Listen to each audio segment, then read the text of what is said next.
Well, many people have heard of drones being used in various places all around the world, and yet many people aren't quite sure what their practical uses are. The Crime Museum, in partnership with the Kashmir World Foundation, is giving visitors a hands-on approach to learning the important role that drones do play in illegal wildlife trafficking all around the world. Here to talk about this, we've got the founder of the Kashmir World Foundation, Princess Aliyah Pandolfi, and we also have Golla, who's an intern with the Crime Museum. Good to see all of you, both of you. Welcome.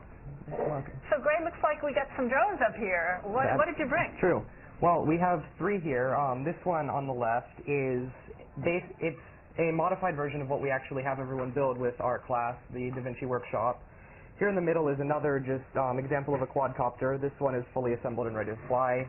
And then over here we have a much larger hexacopter, which we're using in our process to protect sea turtles all over the beach. Oh, wow.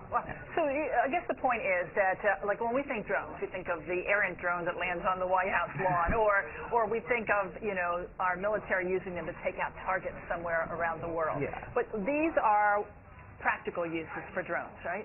Well, yeah, we go ahead, we go and we build them, and then we go on to do more practical purposes like wildlife conservation, for example. Yeah. And Princess Aliyah, I want to talk to you more about wildlife conservation, because that's what the Kashmir Foundation, which you founded, is all about, right? That's right. One of the most important things, or my passion, is to protect endangered species. And as I learned more about what was going on in Kruger National Park in South Africa with the rhinos and the elephants in Africa, I also learned that one of the best uses for drones could be to do broad area coverage. And if you think about Kruger National Park, it's about the size of New Jersey, and they only have about 400 rangers on the ground protecting the wildlife. So for that, it was essential to provide a tool that can actually help rangers find poachers. So our goal was to develop a drone that can actually process data on board as it's flying. So as you talked about the military drones and the uses for those, they're not advanced. We're looking at state-of-the-art technology that goes into the drones. So if you look at this one close up, there's actually a computer on board, which allows us to program, and then once you add your sensors, different types of cameras and or sound, you can actually do a lot of work with this and find the poachers much more easily than if it was just a live stream video. So instead of the 400 officers looking for poachers over an area landmass the size of New Jersey, you have many more eyes. That's right. Now, do you also have night vision capability with the drones? Yeah, so depending on the mission that we would be working on, for example, let's say if we're talking about the poaching scenario in Kruger National Park in South Africa, most of the poaching occurs at night. So we would have to have thermal cameras. We would also have different types of sensors that would be integrated that can work with thermal, because it does get really hot. And with thermal, you should be able to detect heat, but it gets so hot in South Africa, at nighttime, the temperature of the rocks, the animals, and anything else is pretty much the same. Oh, so it doesn't show a differential there. No. What are some of the animals that are most at risk of being poached? Number one, I'm sure, like, just a couple of weeks ago, there was the issue about ivory crushing elephants. Over 100,000 elephants were poached last year. Over 1,200 rhinos that have been poached last year as well, and the numbers keep increasing. So our goal is to stop the poachers before they kill the animals.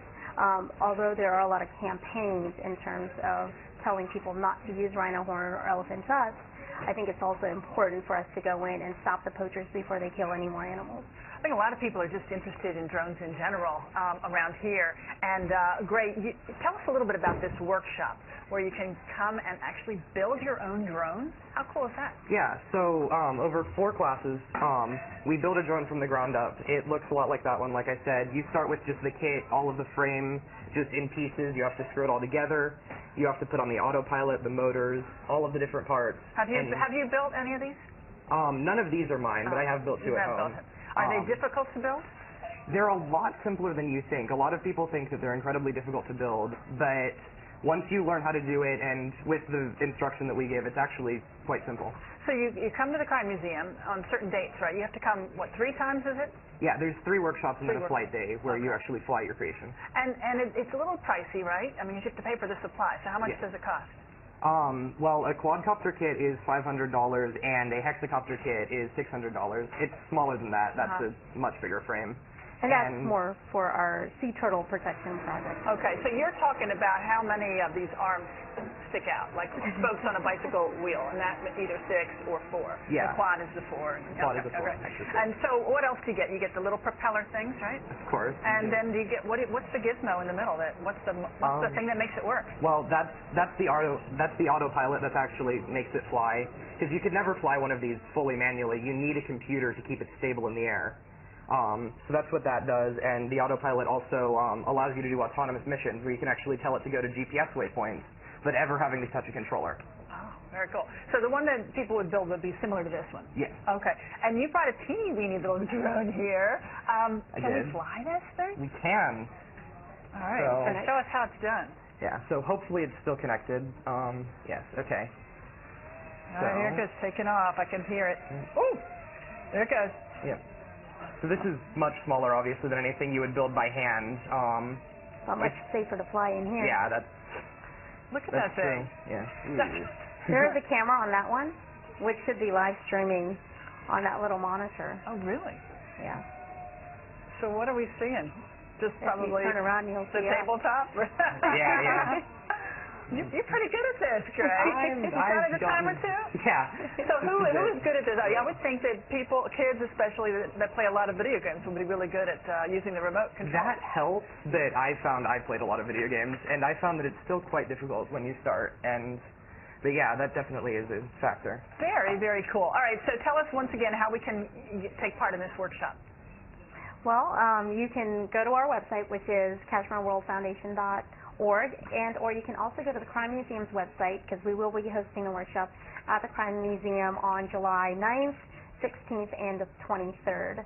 And the website for that is www.crimemuseum.org. All right, build your own drone, and maybe you can get together with the Kashmir Foundation and help to stop poachers and do some good in the world, right? Good to see you.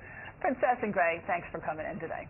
And for more information about the Crime Museum's drone building workshop, go to crimemuseum.org, and we'll have more Let's Talk Live right after a quick break. Stay with us.